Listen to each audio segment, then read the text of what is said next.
A todos por unir. Bienvenidos a todos a la actividad. Es un placer para nosotros que estén por acá y como dice Carlos, esperemos que saquen provecho de lo que vamos a exponer y cualquier duda, pues si está en mis manos, con todo gusto y si no, Carlos también tiene mucha experiencia en estos procesos y estoy seguro que también lo va a poder resolver en dado caso. Voy a proyectarles mi pantalla. Un momentito nada más.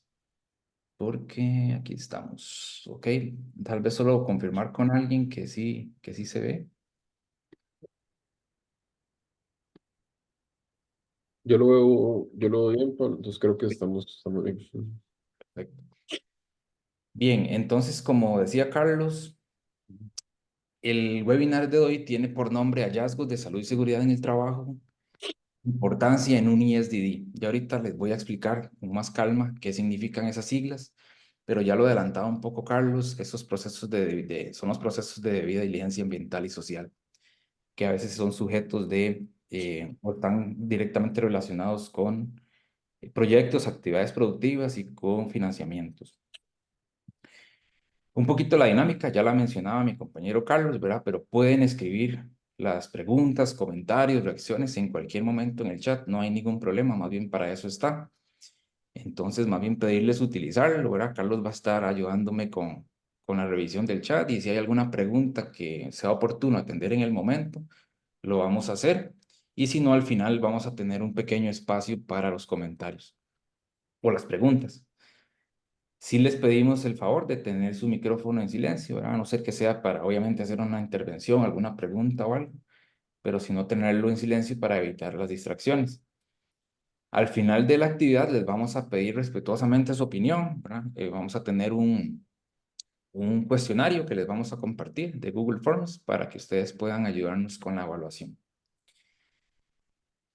Bien, entonces los objetivos y alcance de la actividad del webinar son tres. El primero va a ser definir qué es una evaluación de debida diligencia ambiental y social. Aquí ya estamos por lo menos aproximándonos con las siglas, ¿verdad? Estas son las siglas en inglés. La traducción al español sería debida diligencia ambiental y social. Se podrán preguntar dónde está el tema de salud y seguridad en el trabajo. Bueno, en este tipo de procesos, la salud y seguridad en el trabajo está incluida en el componente social, ¿verdad? Vamos a ver ahorita que hay algunas normas específicas de instituciones financieras y básicamente así se maneja. El componente social absorbe o sí, incluye la salud y seguridad en el trabajo. Nuestro segundo objetivo va a ser mostrar algunos tipos de hallazgos que pueden haber en un ESDD, ¿verdad? En una evaluación de este tipo. Y cuál va a ser su importancia, ¿verdad? Porque es importante realizar o apuntar hacia estas observaciones o no conformidades en una evaluación de estas. Y también es muy importante, y lo vamos a explicar, la redacción adecuada de los hallazgos. Es decir, tenemos un hallazgo, tenemos una observación o una no conformidad, como le quieran llamar, y vamos a definir o a ver algunos ejemplos de por qué es importante hacer una buena redacción. Eso es un punto muy, muy importante en estas evaluaciones. Ya me presentaba un poco Carlos, pero rápidamente me presento. Mi nombre es Pablo Fernández. Yo tengo sí, como unos 15 años de experiencia en gestión de riesgos, salud y seguridad en el trabajo. Mi experiencia es principalmente en el sector de la construcción, aunque en los últimos años he estado inmerso en otros tipos de industria. Por mi experiencia en construcción, he tenido la oportunidad de desarrollarme en tareas críticas, entonces he aprendido un poco sobre trabajo en alturas, espacios confinados, izajes, en diferentes tipos de industria. En los últimos años también he estado trabajando en cumplimiento legal, entonces estuve como gestor de proyecto para CMI en el diseño de matrices de cumplimiento legal en la región, Centroamérica, Colombia y, y México. También he estado también en evaluaciones de campo, en visitas de campo para monitoreos de debida diligencia, también para CMI, que es una corporación del sector alimenticio. Y he tenido la oportunidad de participar en evaluaciones de debida diligencia en México, en una empresa del sector agrícola. También estuve en Honduras en un proyecto de combustible. Y recientemente también tuve la oportunidad de estar en Punta Cana, República Dominicana, en un proyecto de construcción de un hotel. Entonces, pues ahí poco a poco voy también aprendiendo bastante sobre ese tipo de monitoreos y de evaluaciones. Me gustaría tomarme un par de minutos para replicar un poco lo que indicó Carlos, ¿verdad? Futuris es una empresa de consultoría en sostenibilidad que tiene amplia proyección internacional. Se ha trabajado en más de 30 países, principalmente en América Latina, y se cuenta con una red de apoyo de profesionales en diversas ramas, ¿verdad? Que en conjunto se realizan los proyectos y se hacen los trabajos.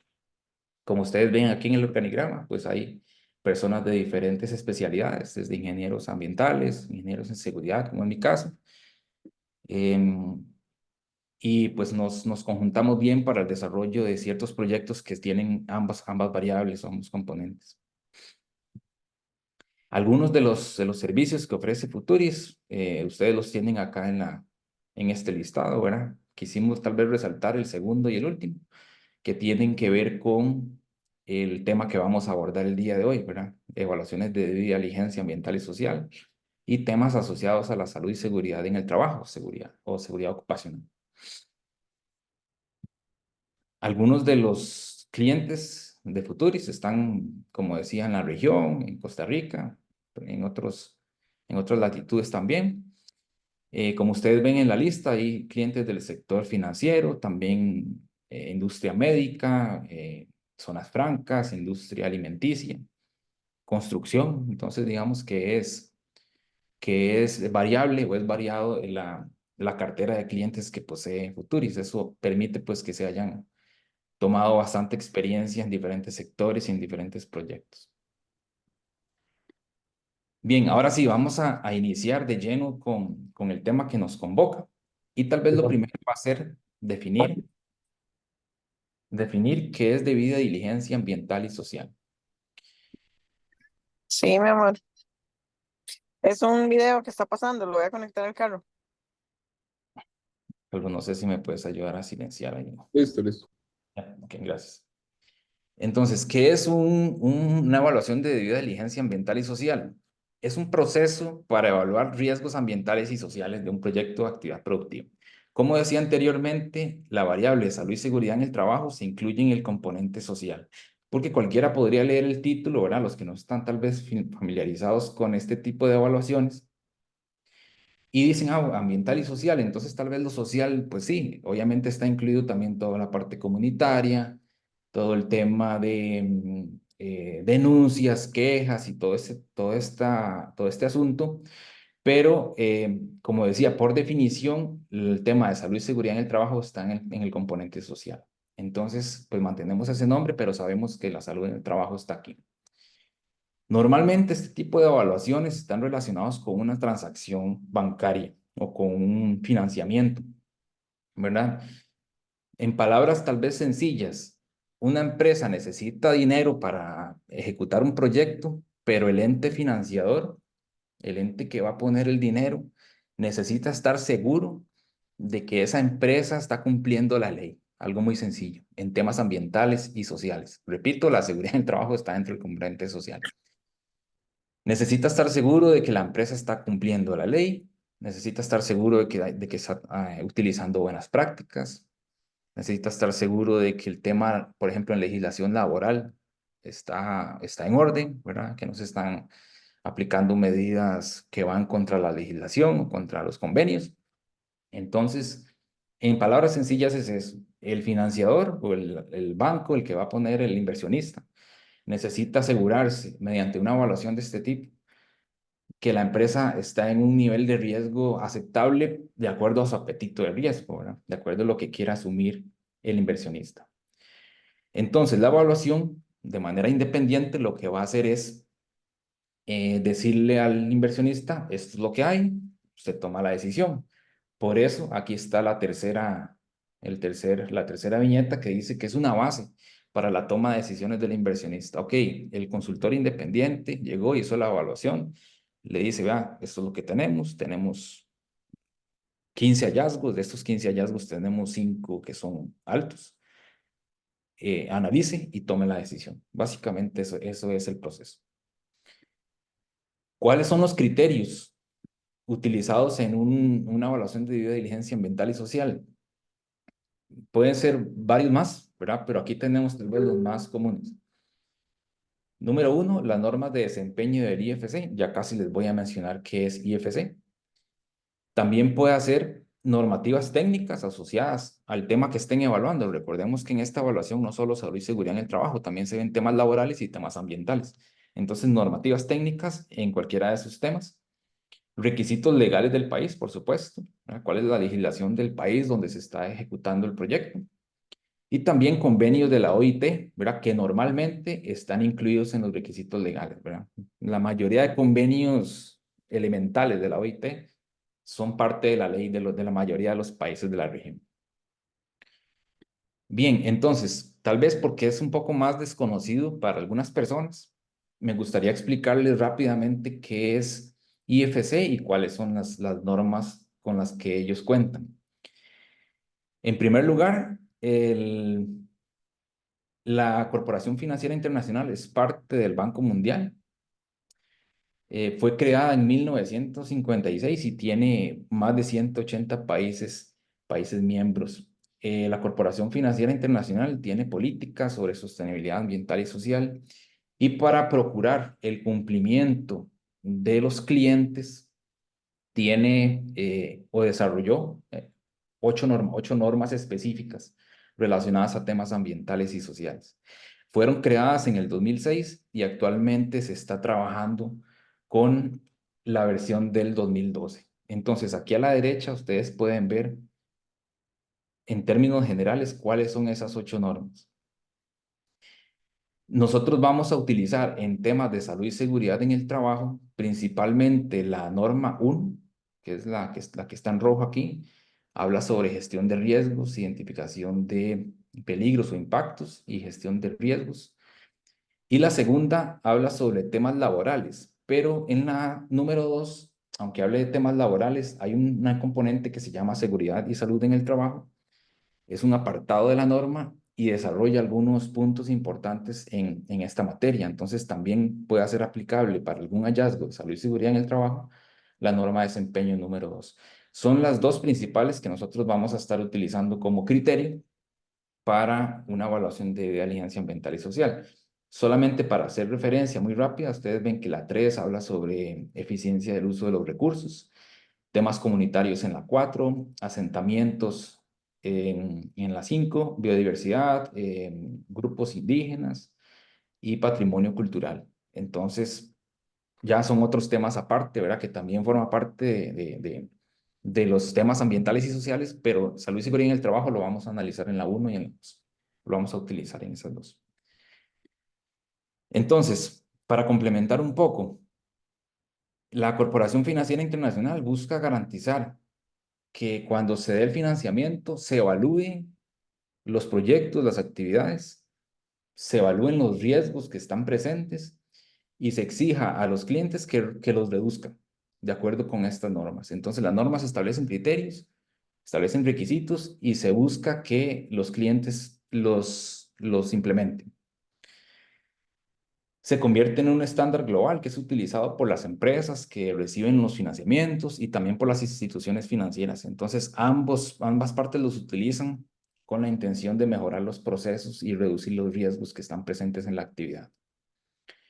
Hay una evaluación integrada, como he estado mencionando, ¿verdad? Ambiental y social, salud y seguridad, dentro del componente social. Es un complemento a los requisitos legales de los países. Cuando hacemos una evaluación de este tipo, vamos a tener una base legal, una serie de documentos legales, una matriz legal, como le queramos llamar, del país donde se está desarrollando la actividad o el proyecto.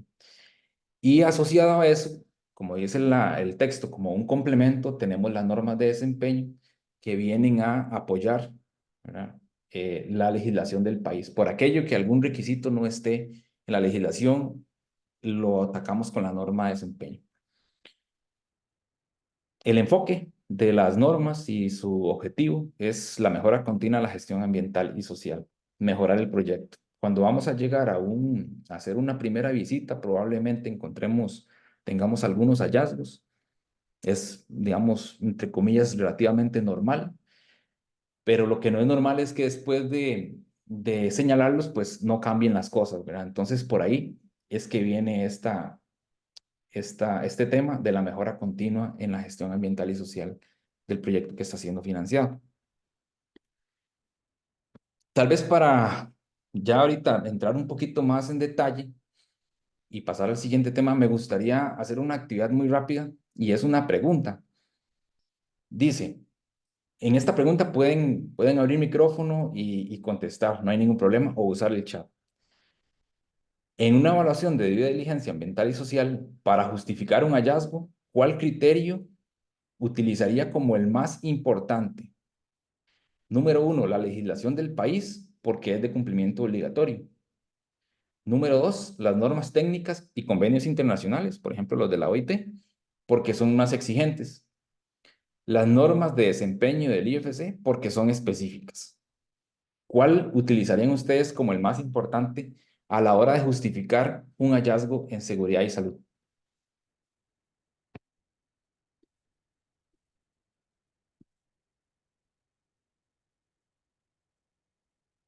¿Quién por ahí nos puede contestar? Aquí tenemos un comentario de Mauricio que menciona que vota por la opción 3, Sí. Alice también por la opción 3. Ok, ok, muy bien. Muchas gracias por las respuestas, por participar. En realidad, intencionalmente la pregunta es un poquillo, podemos decir, tramposa, en el buen sentido de la palabra. Recuerdan que vimos los criterios, tenemos varios, aquí están mencionados tres, cuatro, que digamos que hay dos. Y en realidad depende. ¿De qué depende? Depende del hallazgo, que es lo que estamos identificando, y depende también del grado de robustez, por decirlo así, o de exigencia del requisito. Vamos a ver, puede ser que en un determinado tema específico sea más exigente la ley del país que lo que está escrito en las normas para algo muy, muy específico, muy puntual. Puede ser que la legislación tenga más exigencia. En ese caso, pues sería mejor apoyarse de la ley, ¿verdad? Para ese punto particular. Pero como sucede normalmente, en algunos países la legislación es antigua, podría decirse incluso obsoleta en algunos temas. Entonces, normalmente, y es lo más común, las normas de desempeño van a ser nuestro criterio más relevante, por decirlo de alguna manera. Pero como digo, podría haber una excepción en el cual la legislación sea más exigente. Al final aquí, digamos que no hay una respuesta correcta, por así decirlo, sino que la respuesta más bien sería depende del grado de exigencia que tenga el requisito para justificar ese hallazgo que nosotros identificamos. ¿Ok? Espero que haya quedado claro esta parte. Bien, vamos a pasar a conversar un poco sobre los hallazgos de salud y seguridad en el trabajo en una evaluación de debida diligencia ambiental y social. En esta imagen, o en este conjunto de imágenes, lo que queremos dar a entender son, digamos, las etapas, entre etapas y hallazgos, o más bien la ruta hacia el hallazgo en una evaluación de debida diligencia. Normalmente la primera etapa de una evaluación de este tipo es una revisión documental.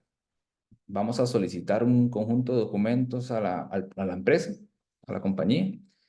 Vamos a revisarlos y ya ahí nos vamos a hacer una idea de la gestión, nos vamos a hacer una idea de cómo están las cosas. Sin embargo, hasta que hagamos la visita de campo, vamos a poder complementar lo que nosotros vimos en los documentos y poder tener un panorama más claro de el manejo de la gestión ambiental y social. Entonces, aquí estas dos partes se complementan. La documentación que revisamos previa a la visita, hacemos la visita de campo y empezamos a analizar ciertos temas. Pudiera ser que un hallazgo de gestión un hallazgo de gestión esté relacionado a un tema documental, a un tema de campo o a una combinación de los dos aspectos. ¿Ok?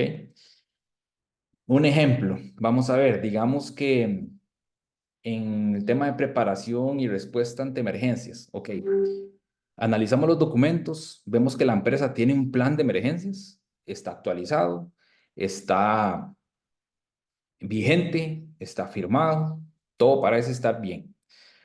Pero cuando hacemos la visita de campo y hacemos algunas entrevistas a los trabajadores, que también es importante mencionarlo en este momento, durante la visita de campo es necesario hacer entrevistas para entender esa gestión. Durante las entrevistas nos enteramos que las personas no saben qué hacer en caso de emergencia. Les preguntamos, bueno, si aquí hay un sismo o un incendio, ¿qué tiene que hacer usted? Y las personas te dicen, ah, no, yo me acuerdo que tal vez en la capacitación inicial me dijeron, pero es que ahorita no recuerdo. Y otro te dice, no, yo salgo corriendo.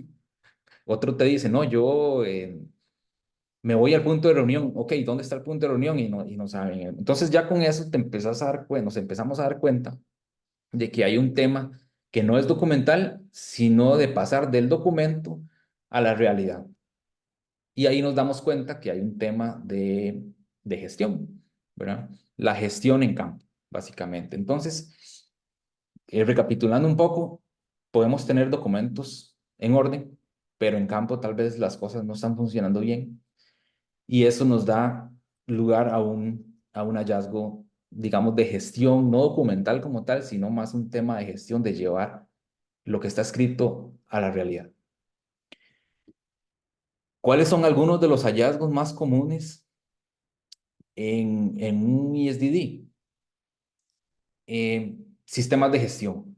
La norma de desempeño y normalmente también los reglamentos, la legislación de los países piden que las empresas tengan un sistema de gestión, un programa de salud ocupacional, digamos, algo que le permita a las organizaciones, después de normalmente cierta cantidad de trabajadores, tener una gestión del componente ambiental y social o de seguridad en el trabajo. Entonces, algunos de los hallazgos más comunes tienen que ver con que no se implementan los sistemas de gestión, con que no se les da seguimiento, con que no se cuenta con los documentos, como decía en la página anterior, pero no se llevan a la vida diaria, a la realidad de la empresa. Otros hallazgos son comunes también con temas de políticas, ¿no? Puede ser que no, la norma de desempeño pide expresamente que se tenga una política, normalmente por escrito. Entonces, un hallazgo común también puede ser que la empresa no cuente con políticas en temas ambientales y sociales. Otro de los hallazgos significativos puede ser la identificación de peligros y evaluación de riesgos, ¿no? Tal vez los que somos de salud y seguridad en el trabajo tenemos muy presente que para cualquier actividad necesitamos una identificación de peligros y evaluación de riesgos. De toda la actividad, como decir línea base o general, pero también específica, que precisamente es el punto que sigue, ¿verdad? ¿Cuáles son los programas o las evaluaciones de riesgo específicas de la actividad, ¿verdad? Puedes tener una base de datos, una matriz de riesgo general, pero quizás esa no logra la especificidad de un trabajo particular que se va a realizar. Entonces, no es suficiente, también se requiere programas y evaluaciones específicas. Este punto es muy interesante, capacidad y competencias organizativas. ¿A qué se refiere? En ocasiones ha sucedido que hay una empresa tal vez muy grande en cantidad de personas, en operaciones, en procesos, y el departamento de ambiente o seguridad en el trabajo es de una persona.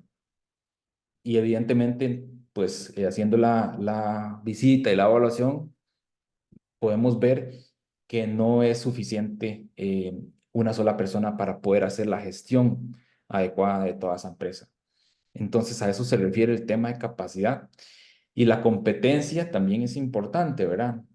Hemos visto tal vez en algunos lugares donde quizás no, las personas que conforman estos departamentos no, tal vez no tienen las competencias, ¿verdad? O incluso en otras áreas de la empresa, ¿verdad? No se cuenta con las competencias necesarias. Es decir, para lograr una apropiada gestión ambiental y social en una empresa, pues se requiere que todas las personas involucradas estén enteradas de cuál es su rol, ¿verdad? Y puede ser que el director del proyecto, el gerente de producción, el ingeniero a cargo, ¿verdad? Etcétera, no conozcan cuál es su rol ni cuál es su responsabilidad en la gestión. Entonces, a eso también se refiere el tema de competencias, ¿verdad? El conocimiento y las capacidades.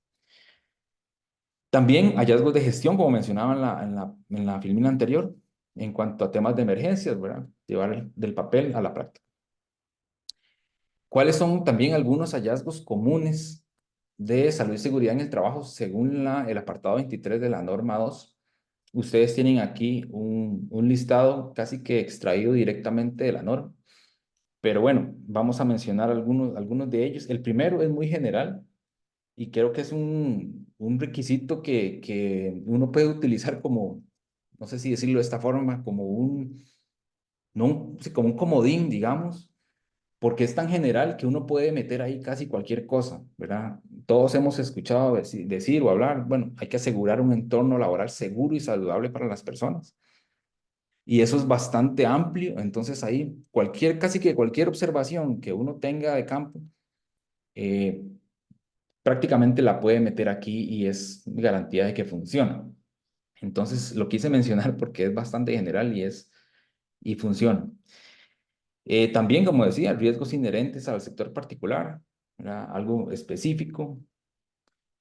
Es decir, podemos llegar a un sitio y ver que hay una matriz de riesgos y tal vez revisarla y vemos que es muy general, no está aterrizada a lo que está haciendo la empresa. Digamos que es una empresa de metalurgia y no tiene riesgos específicos, por ejemplo, para esa actividad que está realizando.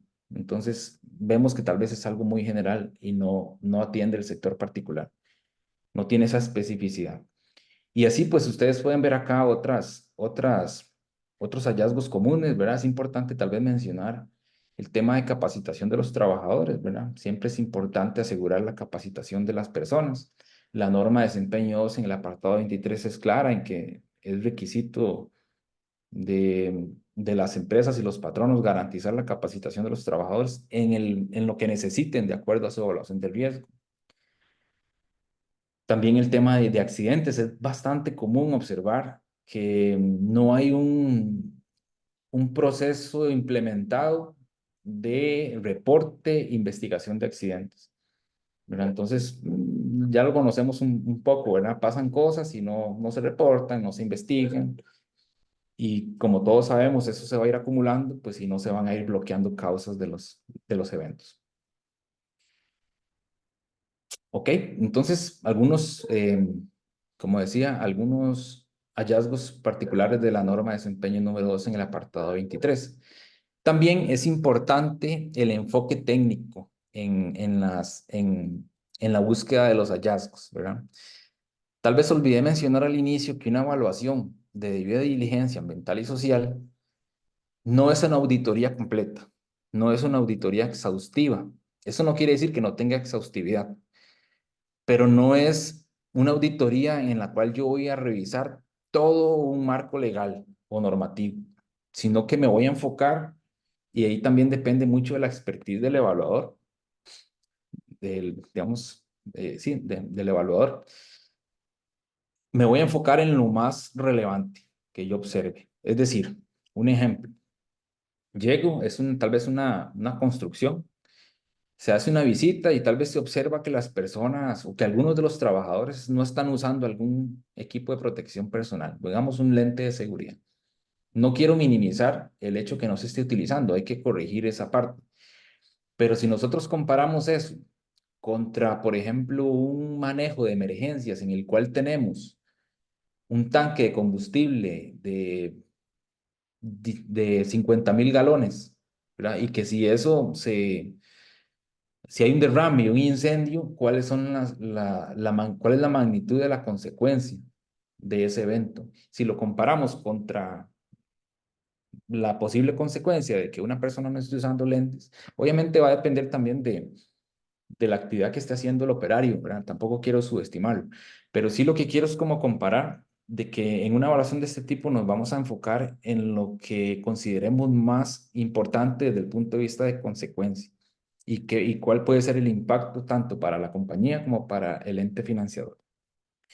Entonces, el enfoque técnico se puede ver de varias maneras, ¿verdad? Podemos ver tareas críticas, ¿verdad? Normalmente yo soy uno que me fijo bastante en esa parte. Trabajos en alturas, espacios confinados, herramientas, maquinaria, excavaciones, agentes físicos cuando son lugares con muy altas temperaturas. En la parte ergonómica también uno podría enfocarse ya en un nivel técnico por ahí, máquinas, equipos y también exposición a contaminantes, como decía anteriormente, lugares donde, por ejemplo, las temperaturas pueden alcanzar 40, 45 grados en el verano. Entonces, es importante también en los hallazgos el enfoque técnico. Darle un tecnicismo a los hallazgos genera credibilidad y genera eh,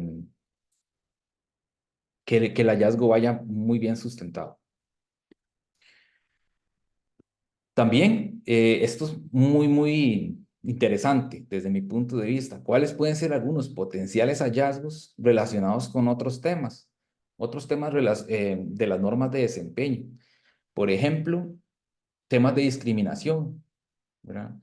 Como si la empresa de una forma errónea practica la discriminación de algún tipo, cómo eso puede afectar la seguridad en el trabajo. Entonces uno puede hacer esas relaciones en un hallazgo también, ¿verdad? Cómo puede afectar también el tema de trabajo infantil, trabajo forzoso, que aunque ustedes no crean, en algunos países todavía pasa. ¿Cómo se puede relacionar esto y direccionarlo hacia temas de seguridad en el trabajo? Y cómo hacer una mezcla de estos temas para lograr un hallazgo mejor sustentado. El manejo de contratistas, subcontratistas también es muy interesante.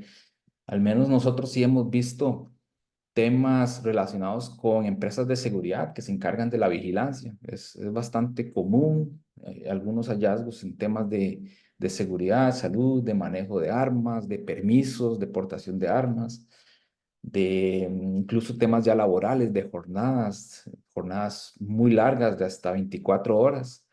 Entonces, ¿verdad? Temas de laborales, ¿cómo se pueden relacionar con la seguridad en el trabajo? Una persona trabajando 24 horas seguidas, prácticamente durmiendo lo que pueda en el propio lugar de trabajo, en el propio puesto, em, todavía tal vez con algunas irregularidades, podemos llamarlo de esa manera, con el manejo de armas o las licencias. Entonces, digamos que todo eso puede dar lugar a un evento grave. Entonces, cuando uno analiza todos esos factores, puede generar un hallazgo ya con un nivel de riesgo alto. Bien, vamos a ver entonces a entrar a la parte final de la actividad que tiene que ver con la importancia de la redacción adecuada de hallazgos. Y aquí quería mencionar que la redacción de hallazgos tiene que ser clara, concisa y objetiva. A veces puede haber temas de interpretación del evaluador. Yo creo que eso es relativamente normal que suceda, pero el evaluador tiene que tal vez usar esa interpretación, digamos, a su favor para evitar que el hallazgo sea demasiado subjetivo. Es decir, tenemos que buscar siempre la objetividad en lo que estamos escribiendo o comunicando lo más conciso posible, ¿verdad? Lo más, con las palabras justas, no dar muchas vueltas, es importante, y que sea claro qué es lo que nosotros estamos observando, qué es lo que queremos comunicar. Es importante contextualizar el hallazgo dentro del marco normativo, ¿verdad? Por eso les hacía la pregunta anteriormente, ¿cuál criterio se utiliza? Entonces ahí uno analiza la legislación, analiza las normas de desempeño, bueno, ¿qué criterio puedo utilizar para ayudarle fuerza a lo que estoy observando? Es decir, lo que yo estoy observando está en la ley vigente, está en las normas de desempeño, está en las dos. ¿Cuál es más exigente? Entonces, de esa manera yo puedo justificar y darle más peso a un hallazgo. Muy importante, como decía, puede haber un componente interpretativo, pero tiene que haber un análisis robusto de las posibles implicaciones. Ya casi vamos a ver un ejemplo para que ustedes vean cómo es una buena forma de presentar un hallazgo de ese tipo y cómo separarlo también de las posibles implicaciones, ¿verdad? Porque a veces entre tanta información se puede enredar un poco la redacción del hallazgo y es importante separar qué es exactamente lo que está pasando y cuál es la implicación que puede tener si se materializa el evento, ¿ok? Bien, tal vez mencionar rápidamente, pueden haber algunas herramientas, ¿verdad? No es la única. Este es un ejemplo de cómo estimar el nivel de riesgo. Nosotros usualmente utilizamos una escala descriptiva, pero detrás de esto hay un análisis de la documentación, un análisis de la visita de campo y se sacan conclusiones, ¿verdad? Entonces, normalmente un riesgo alto es cuando pueden existir, el evento si se materializa, puede resultar en múltiples fatalidades. En una fatalidad o si, por ejemplo, a criterio de los evaluadores, si se materializa el evento, es poco probable que las fatalidades se presenten. Es solamente un ejemplo. Este es otro que ustedes ven acá. Aquí ya tal vez más conocido para algunos de los colegas. Relacionamos la consecuencia con la probabilidad, ¿verdad? Utilizando criterios también descriptivos, pero con un análisis de fondo. Y vamos a utilizar pues un cruce acá, una matriz, para nosotros decir si el riesgo es bajo o es alto. Al final, más allá de que utilicemos un elemento descriptivo o cualitativo, lo importante es el análisis detrás del hallazgo, ¿verdad? ¿Qué es lo que me motiva o qué es lo que motiva a darle una categoría o un nivel de riesgo a ese hallazgo? Aquí vamos a entrar ya a ver algunos ejemplos. Este es el primero. Y lo puse textual, yo sé que hay bastante texto en la lámina, pero era para no perder la totalidad, digamos, para que se entienda más o menos cómo es una buena forma de presentar el hallazgo. Cuando uno presenta un hallazgo en una evaluación de este tipo, puede ser muy extenso. Es decir, ha sucedido o nos ha sucedido que hacemos una visita de campo, vemos algunas desviaciones en temas de tareas críticas, por ejemplo, varias cosas, ¿verdad? Y tal vez no lo ponemos como una línea cada cosa, sino que hacemos un solo hallazgo, entonces nos queda un hallazgo muy extenso. Podemos decir, no sé, digamos que vimos deficiencias en el trabajo en alturas en una empresa. Entonces vimos que habían problemas de barandas, vimos que habían problemas de plataformas, vimos que habían problemas de uso de equipos contra caídas. ¿Verdad? Podrías hacerlo línea por línea, pero tal vez es más conveniente decir, bueno, hay un tema de gestión del trabajo en alturas. ¿Qué es lo que está pasando con el trabajo en alturas? Entonces vemos que no son solo las barandas, vemos que no son solo los equipos. Entonces hay un tema de gestión. Ahí nos vamos también a ver la documentación. ¿Hay algún procedimiento de trabajo en alturas? Puede ser que sí exista. Entonces, en el hallazgo, en la redacción del hallazgo, vamos a dejarlo en claro. Sí existe un procedimiento, pero no se está aplicando en campo. También hay deficiencias técnicas. Tal vez los equipos no están no son de acuerdo a la última normativa, por poner un ejemplo. Entonces, para volver aquí al ejemplo que tenemos en pantalla, el hallazgo puede ser muy extenso y eso no es que esté mal, siempre y cuando volvemos al punto, sea claro, lo más conciso posible y, y lo presentemos de esa manera. Aquí estamos viendo un ejemplo que se catalogó como alto y tiene que ver con una bodega de materiales de una empresa, ¿verdad? Había material combustible, papel, plástico. Se pudo ver que las áreas de circulación eran muy restringidas, como se puede ver en la fotografía, digamos que había suficiente material combustible para generar un incendio. Aunado a eso, se vio que los extintores de la empresa estaban vencidos y en mal estado. La bodega estaba ubicada directamente al lado de la operación, que tampoco tenía sistemas de detección y supresión de incendios. No había alarma. Entonces ven que aquí ya se empieza a ver un montón de detalles, ¿verdad? No es lo mismo poner, en la bodega había mucho cartón y eso puede generar un incendio. Eso queda muy suelto, ¿verdad? Entonces hay que ser lo más exhaustivo posible manteniendo la característica de que sea conciso y claro. También, ¿qué pudimos recabar de las entrevistas? Ok, el personal reportó que en la empresa no se realizan simulacros de evacuación. También ya estamos incluyendo un tema de gestión que tiene que ver con los simulacros. Entonces, vean ustedes que en una sola reacción de un hallazgo hay muchos temas. La ciencia está en cómo acomodarlo. Eso a veces es un poco lo complicado de estos reportes.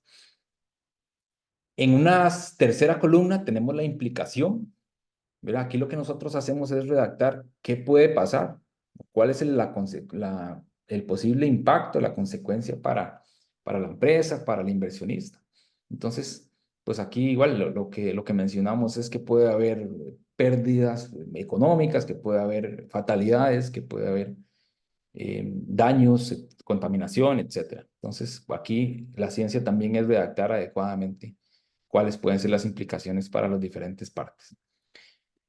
Avanzamos. Aquí tenemos un ejemplo más bien de lo contrario. ¿Cómo tal vez no sería conveniente redactar un hallazgo? Por ejemplo, vean ustedes las fotografías. Aquí tenemos un poquito más lejos para que vieran la escalera. Y aquí tenemos un señor trabajando aquí un voladizo, ¿verdad? Tiene su arnés, su línea de vida, está anclado. Tal vez si no se logra apreciar bien, eso es una varilla que tiene una argolla y está pegada aquí como con una platina en el borde del tanque. Es un tanque combustible. Bueno, va a ser para almacenar combustible. Entonces, aquí yo hice esta redacción un poco escueta como para que se vea también cómo no, ¿verdad? Cómo tal vez, qué es lo que hay que evitar. Dice, en uno de los tanques del proyecto estaba un trabajador laborando en alturas. Ok, primer tema, ¿cuál tanque es? Digamos, si el proyecto tiene 15 tanques, bueno, ¿a cuál tanque me estoy refiriendo? No está claro. Tenía un arnés y línea de vida, pero el punto de anclaje no era certificado. Bueno, estoy seguro de que no era certificado. Hice las investigaciones del caso, ¿verdad? Porque si no, tal vez pueda ser un poco aventurado decir eso. Hay que tener un poco de cuidado también de qué es lo que uno va a poner ahí. Dice, tampoco hay barandas, solamente una cuerda que no soportaría una caída. Bueno, ok. Hace falta tal vez información, ¿verdad? ¿Qué pasa aquí con el tema del acceso? ¿Qué podemos anotar del acceso? Hay un sistema también para subir, bajar, tal vez ver la situación de una forma más integral y construir un hallazgo un poco más robusto, ¿verdad? Este es un ejemplo de tal vez una reacción que tiene oportunidad de mejora. Este que está acá, también muy rápidamente,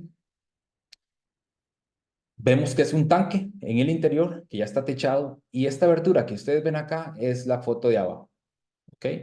Como ustedes pueden ver aquí, la protección contra caídas no está bien, es deficiente, ¿verdad? Es una malla con una cuerda y ustedes ven que el riesgo de caída es considerable. Entonces, se redactó que dentro del tanque número 1, ahí hay una diferencia ya también con el que vimos anteriormente, ya techado, se realizan labores de soldadura, ¿verdad? Se observó que no hay sistema de extracción, ni hay protocolo de monitoreo, entonces hay un tema de confinados, de espacios confinados que estamos abordando. Y nosotros, para también darle un más peso digamos, al mismo hallazgo en el lugar, indicamos también que en la parte superior hay riesgo de caídas, ¿verdad? Lo que mencionaba de la foto 2, puede haber caídas de hasta 15 metros, ¿verdad? No es lo mismo poner, el personal se puede caer a diferente nivel, que vamos a decir, existe un riesgo de caída a diferente nivel de hasta 15 metros. Ya estamos dándole un criterio más robusto al poner la altura a la cual puede caer la persona. En estas aberturas se coloca señalización alrededor que no puede considerarse protección pasiva, ya que no cuenta con la resistencia. Ok, aquí tal vez puede haber un tema de interpretación. Yo no hice una prueba para ver si esto aguanta una persona, no, ni quería hacerla, ¿verdad? Evidentemente. Pero de acuerdo a mi criterio profesional y mi expertise, yo considero que esto no cumple con las normativas. No puede considerarse protección pasiva, entonces por esa manera, por eso lo anoto de esa manera. Ya por un tema también interpretativo, pero profesionalmente hablando. Igualmente la implicación, ¿verdad? Es importante anotar que puede haber fatalidades, que puede haber procesos legales producto de los accidentes y que eso pueda generar también daños en la imagen y en la reputación del proyecto y el banco o el financiador. Otro ejemplo de cómo no es recomendable, ¿verdad? O tal vez una reacción que tiene oportunidades de mejora. Aquí a la izquierda podemos observar un área de calderas de una empresa. Observamos, bueno, aquí la estructura, todo el sistema de tuberías, manómetros, y aquí tenemos un tablero eléctrico que alimenta los sistemas. Vemos que está la puerta abierta y vemos un enredo terrible de circuitos, cables y demás, mangueras y todo. Bueno, esa es la foto que que nosotros pudimos observar. Y ponemos, en el área de calderas hay un tablero eléctrico destapado. Eso es cierto, lo estamos viendo. Se observa gran cantidad de cables y circuitos expuestos. También es cierto. Cualquier persona puede tener acceso y esto puede generar un accidente. Digamos que lo que estamos poniendo puede ser que todo sea cierto, pero si yo soy el que recibo este reporte, yo me puedo preguntar, decir, bueno, ¿eso es algo puntual? ¿Será que alguien estaba haciendo una intervención en ese momento y que no es que esté bien, ¿verdad? Dejarlo así, pero ¿será que fue algo muy puntual? ¿Estaba un electricista haciendo una reparación? ¿Será que estaban próximos a desmontar esto y cambiarlo por uno nuevo? ¿Será que había un mantenimiento, etcétera? Entonces, no está claro en la reacción qué es lo que estaba pasando, cuál es el contexto de la situación. Solamente lo que se ve en la foto es lo que dice aquí, pero no cuál es el contexto. ¿A qué me refiero con contexto? Lo que mencioné anteriormente y también, por ejemplo, la documentación. Bueno, hay un programa de seguridad eléctrica para mantenimientos. No, bueno, entonces eso es parte del hallazgo. O sí, bueno, también porque vemos que tal vez no se está implementando.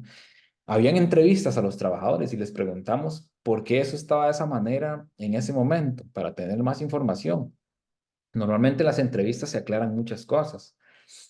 Entonces parece que hace falta información, ¿verdad? No estamos cumpliendo con que sea exhaustivo, ¿verdad? Ni claro lo que estamos transmitiendo.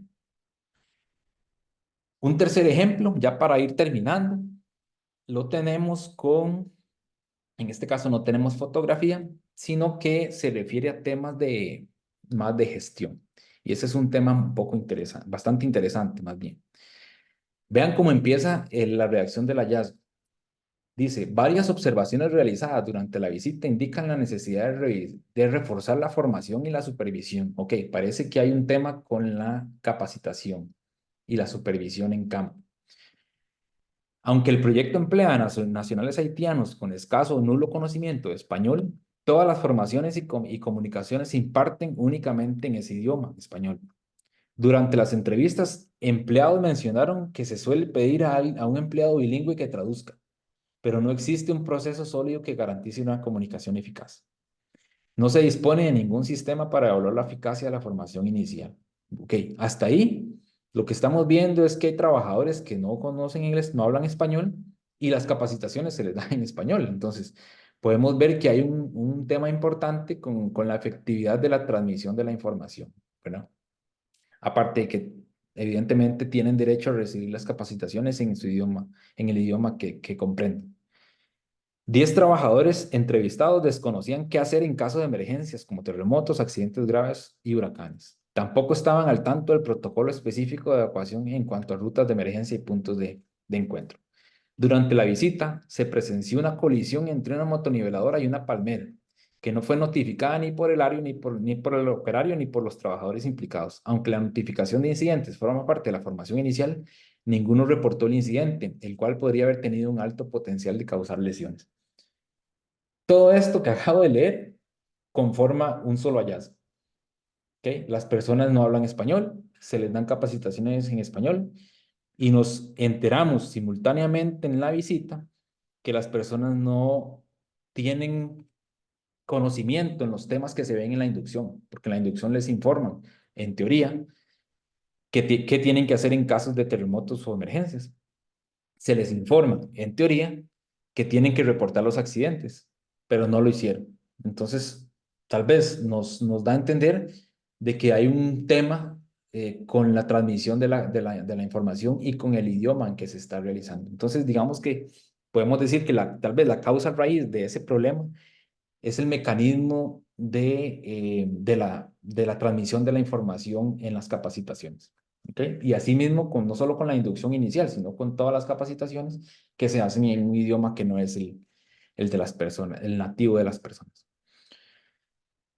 Entonces, para mostrarles unos ejemplos interesantes con respecto a esto, acá también podemos ver la implicación, ¿verdad? ¿Qué puede pasar, ¿verdad? Evidentemente las personas no van a comprender qué es lo que, ni aplicar qué es lo que se espera de ellos. Esto puede aumentar el riesgo de que no se sigan las indicaciones, lo cual puede generar problemas, accidentes, emergencias. Y eso también, pues, puede meter a la empresa y al inversionista en un problema legal.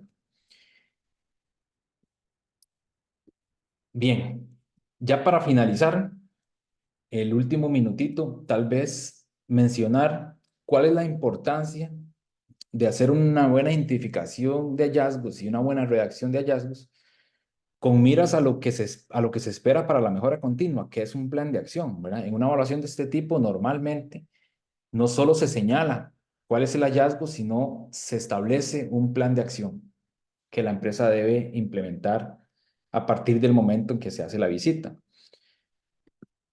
Muy sencillo, entre comillas.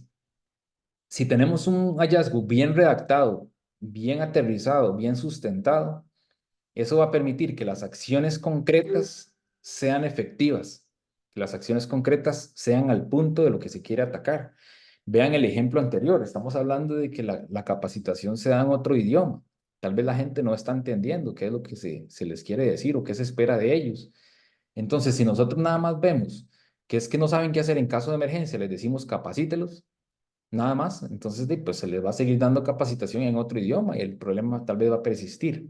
Entonces, cuando identificamos que hay un tema con el lenguaje, eso va a permitir que la acción sea concreta. No, la capacitación tiene que hacerse en el idioma que las personas comprendan y tiene que haber una evaluación de la efectividad, ¿verdad? No solo decirles A, B, C y hasta la Z, sino eh, cuáles son los mecanismos para evaluar que esa capacitación está siendo efectiva.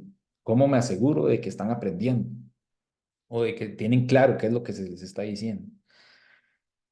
Se establecen acciones más robustas, como mejorar procesos, no solamente atacar con equipos de protección, por ejemplo, sino irnos a la jerarquía de control de riesgo, irnos a la parte de eliminación, de controles de ingeniería, sustitución, ¿verdad? Y no atacar tal vez las partes menos efectivas. Permites que la redacción sea más clara, concisa, ¿verdad? Y cuál es el entregable que se espera. Plazos adecuados, ¿verdad? Muy importante también. ¿Cuáles son los plazos adecuados, ¿verdad? Sabiendo qué es lo que se tiene que hacer, qué tan complejo es, la empresa puede decir, bueno, de acuerdo a mi capacidad, yo eso puedo tenerlo en un mes, puedo tenerlo mañana, puedo tenerlo en 3 meses, ¿verdad? Eso ya también va a depender de la capacidad de la empresa y su contexto.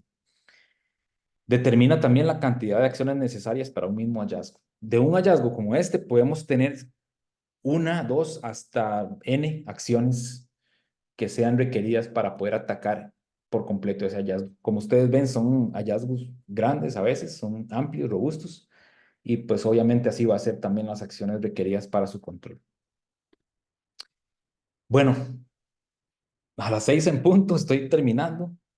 Quería tal vez terminar un poco antes por temas de tiempo, pero creo que ya estamos finalizando. Tal vez podemos tener unos 5, 10 minutos de consultas. Vamos a estar muy complacidos de contestarlas si están a mi alcance. Si no, aquí tengo a Carlos, que es mi comodín. Es una broma. Para poder responder todas las preguntas que pudieran tener. Espero que haya sido de su agrado, que les hayamos transmitido alguna información importante para sus quehaceres profesionales.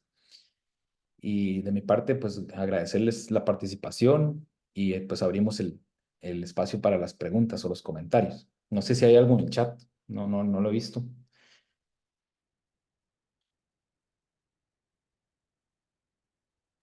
Perdón. Sí, tenemos un par de preguntas acá. Que nos pregunta Mauricio Ramos, que dice que hasta dónde mi gestión tendrá peso en una empresa frente a una visita del órgano inversor. Me refiero a que con tal de que se dé el crédito, es probable que el patrón no cumpla con requisitos, no con una cultura de seguridad laboral. Ok, está muy buena la pregunta. Eh, Vamos a ver, mi análisis sería que depende la cultura que tenga esa empresa en el momento, básicamente. Es decir, sabemos que a veces las empresas, y es una práctica, digamos, entre comillas, común o normal, que las empresas se preparan para una visita, para una auditoría. Es ese tema que uno llega y todo está bien rotulado, todo está limpio, la basura en su lugar, ¿verdad? Todo se ve bonito, entre comillas. Pero quizás es como poner la basura debajo de la alfombra. Entonces, puede pasar, puede pasar. Me parece que la clave entonces va a ser la cultura real de prevención o de seguridad que tenga esa empresa. Normalmente la institución financiera que está otorgando el crédito, como decía aquí el cierre, va a generar un plan de acción y a partir de ese plan de acción va a realizar monitoreos, ¿verdad? No es una única visita, va a ser un proceso en el cual la empresa, pues, si no tiene la cultura o piensa que solamente por cumplir un requisito se va a ver en problemas, puede ser que se vean problemas, porque los riesgos, si son altos, tienen que solucionarse lo más pronto posible, tienen que tener evidencias, no solo documentales, sino que va a haber nuevos monitoreos, nuevas visitas, y los evaluadores, por seguro, van a ser exhaustivos o incisivos en esos hallazgos iniciales. Entonces, creo que una solución, como decía, son los monitoreos y qué tan cerca, tanto el inversionista como el consultor que realiza la parte técnica, realicen estos monitoreos. Perfecto, gracias, Pablo. También tenemos aquí una otra pregunta que dice, ¿es la visión de los inspectores que antes de que se liberen los créditos, que se genere un plan de cumplimiento? Mm, Inspectores, ¿a qué se referirá? Me imagino que se refiere a si es parte de este proceso, es que para el órgano inversor, si antes de liberar el crédito o el dinero, que exista un plan de cumplimiento, como un plan de acción, ¿no? Ujú, Yo tal vez aquí lo que podría agregar es que sí, bueno, a partir de una evaluación de debida diligencia de este tipo, claro que se monta, digamos, o se diseña un plan de acción, ¿verdad? Y generalmente se establecen las acciones con base al riesgo, ¿verdad? Que representan. Entonces, la prioridad de esas acciones va a estar bien ligada al riesgo, ¿verdad? Por supuesto que las hallazgos de mayor riesgo van a tener acciones a un plazo menor o más corto, ¿verdad? Para que esto se pueda